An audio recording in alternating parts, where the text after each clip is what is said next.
na escola ali, né, as pessoas me olhavam assim, você tá exagerando, né? Pra que eu fazer tudo isso? E você tem medo de fazer alguma? Porque assim, tocar um violino você já não conseguiu por conta da sua doença, da síndrome.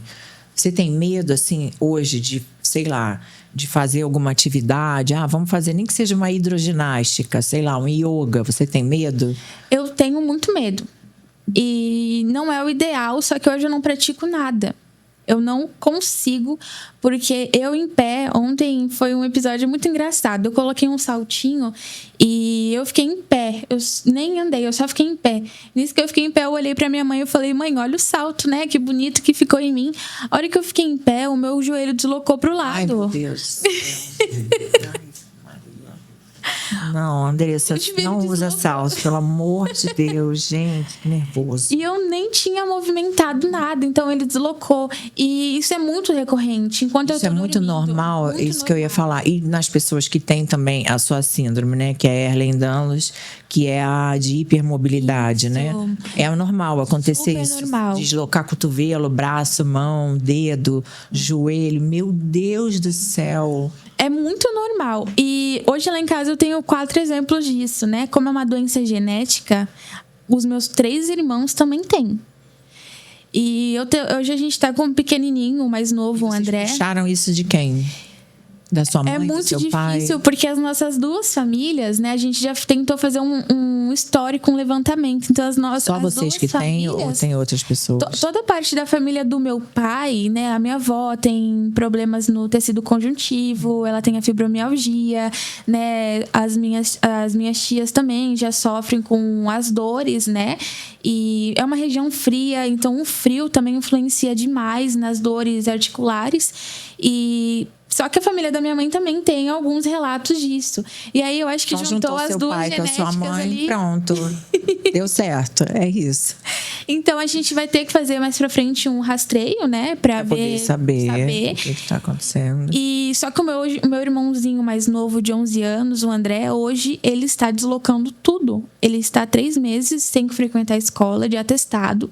E há 3 dias atrás ele foi no pronto-socorro e a médica enfaixou o pé dele porque ele pisava, ele deslocava. Meu Deus do céu. Era coisa absurda, assim, que ele andava um pouquinho e deslocava. Ele vinha gritando pra gente, olha, desloquei, saiu do lugar, o tendão inflamou. Então, assim, ele só tem 11 anos. Só que depois da corrida que aconteceu, né? Você estava ali presente com a gente. Depois dessa corrida, ele correu, ele ganhou em primeiro lugar. Só que depois da corrida, ele começou a apresentar essas dores.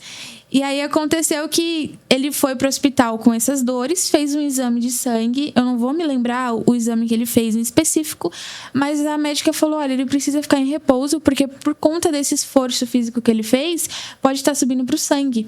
E aí, depois do dia da corrida... Ou seja, ele fez um esforço muito grande ali e agora estão acontecendo vários episódios, né? A doença aflorou e está acontecendo vários episódios. Exatamente. O que aconteceu com a gente, comigo e com a minha irmã, na parte da primeira menstruação. Da menstruação está acontecendo com ele agora depois de um esforço físico maior do que ele está acostumado a fazer. Então, gente, vamos nos atentar ao nosso corpo, vamos nos atentar aos nossos limites. Mães, pais, pessoas que tenham a síndrome, né? Ehlers-Danlos, gente, é difícil de falar, mas não force. Às vezes você acha que tá bem, mas não tá, né? Sim, é muito importante respeitar os limites do corpo. Hoje, mesmo após 19 anos, eu convivendo com isso, eu ainda sei até onde que eu posso ir. Eu sei o meu limite, só que às vezes eu também tenho que olhar e falar, não, eu preciso passar esse limite para eu finalizar isso. Hoje, por conta dos amplos diagnósticos que eu tenho, né, a ativação mastocitária, a fadiga crônica, então eu fico muito cansada demais. Na parte da manhã, eu recebo muitos relatos que as pessoas não conseguem funcionar na parte da manhã, né? Quem tem a fadiga crônica não consegue funcionar na parte da manhã. Só conseguem produzir na parte da tarde. E no meu caso, como eu também tenho a questão do autismo, eu só produzo à noite. Então eu troco a noite pelo dia. E é uma loucura, assim. E a minha médica, ela falou, olha, Andressa, você não pode fazer isso, não é saudável. Só que é o único momento que eu consigo produzir é no silêncio da noite, que aí eu hiperfoco nas coisas e produzo.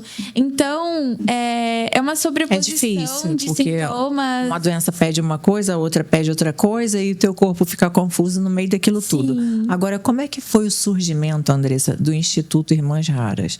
Quem que teve a ideia? Quando que foi isso? Então, quando eu tive o meu diagnóstico com 17 anos, eu fui numa reumatologista no particular, porque no SUS eles me negavam, falavam que eu não precisava de reumato. Então, a minha mãe pagou o plano de saúde com meu pai, ele estava ali iniciado nas escolas, e aí conseguiu pagar o plano de saúde na segunda consulta com a reumatologista, que ela pegou na minha mão, ela viu, né, esse aqui é o reto da minha mão hoje, né, o que eu tenho as mãos de pássaro. Gente, olha, filma a mão dela. Na minha mão, ó, a minha mão reta é assim. Gente do céu, Andressa. Então, assim, Deus o do céu, reto faz uma curva a mão faz, dela. que é chamado de mãos de pássaros, né? Então, esse aqui é o reto da minha mão hoje, os meus dedos, eu tenho todas as... Ai, que nervoso, gente do céu. E eu tenho nervoso mesmo. Ai. Então, quando ela pegou em mim, ela viu assim, ela foi mexendo, ela falou, menina, você é muito mole. E aí eu olhei assim, eu falei, eu sempre fui assim, né? Aí ela começou a pegar na minha pele, ela viu que a minha pele era mais macia. E aí ela começou a puxar, ela viu que se estendia mais. E ela falou, olha, eu vou fazer com você uma listinha de perguntas de sintomas. E nisso ela foi fazendo ali o score de Begun, né? Que é uma classificação que é uma pontuação. Se você atinge ali uma porcentagem, é bom você investigar. E você passou nessa prova, claro. Todas. Óbvio, essa prova foi a prova que ela fez e tirou nota 10. Sim. O pessoal tá rindo, mas é verdade. E assim, quando chegou nessa... Ela falou, olha, você tem uma coisa que eu vou ter que pesquisar no Google que eu só vi nos livros. E eu não sei tratar. Meu Deus, imagina o que não passou na cabecinha da Andressa quando a médica falou isso pra ela. Mas ainda bem que a médica foi sincera e ainda bem que ela se atentou a fazer esse teste com você. Sim, e graças a Deus, assim, ela falou, olha, não sei tratar, mas a gente vai tentar por aqui. Só que é muito amplo, né? É muito custoso. Hoje, para você conseguir, no particular, manter uma doença rara, manter ali o cuidado dos seus sintomas, uma melhora da qualidade de vida, é muito caro, né? E quando eu comecei a investigar, assim que ela falou síndrome de Ehlers-Danlos, eu lembro até hoje, a gente saiu da clínica, entramos no carro, eu e minha mãe que estava na consulta, meu pai falou, o que aconteceu? O que deu? E aí a minha mãe falou, olha, ela tem uma doença rara.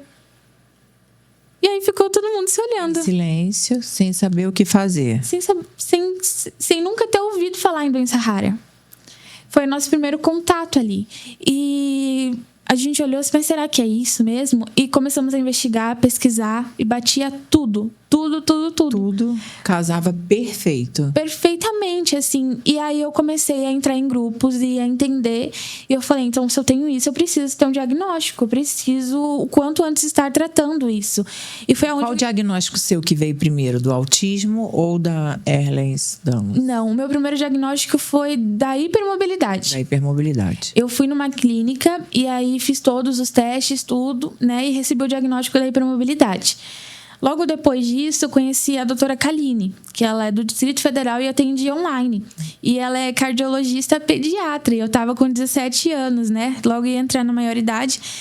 Só que daí minha mãe conversou com uma pesquisadora, que era a Kátia, e ela falou, olha, tem a doutora Kaline, ela é ótima, ela também tem a síndrome de Ehlers-Danlos, ela também tem o autismo, e ela vai ajudar vocês. E daí a gente entrou em contato com a doutora Kaline.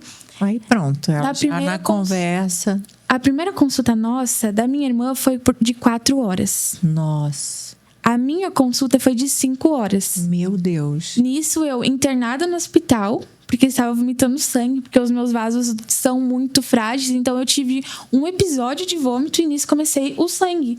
E aí eles fizeram uma endoscopia, eles falaram, não, seus vasos são muito frágeis, por isso que do sangue. Então, assim, tive que ir pro hospital para estabilizar isso.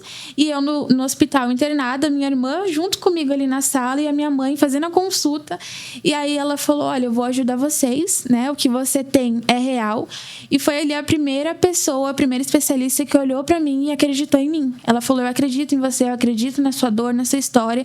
Ela pediu os exames e ela fez um laudo, assim, extraordinário, né? Até hoje. Nossa, que bom. E bem inesperado, porque ela é uma cardiologista, né? Na realidade, você precisava vir numa neuro, né? Para poder... E a cardiologista já conseguiu. Então, você vê que quando o profissional, ele quer ajudar, ele quer estudar, ele quer atender, e como ela sente na pele, né? Eu acredito que seja isso. E hoje ela faz muitas capacitações, né, pro autismo. Ela está em frequente estudo e ela olhou e falou, eu acredito em você, a gente vai atrás disso, vamos conseguir.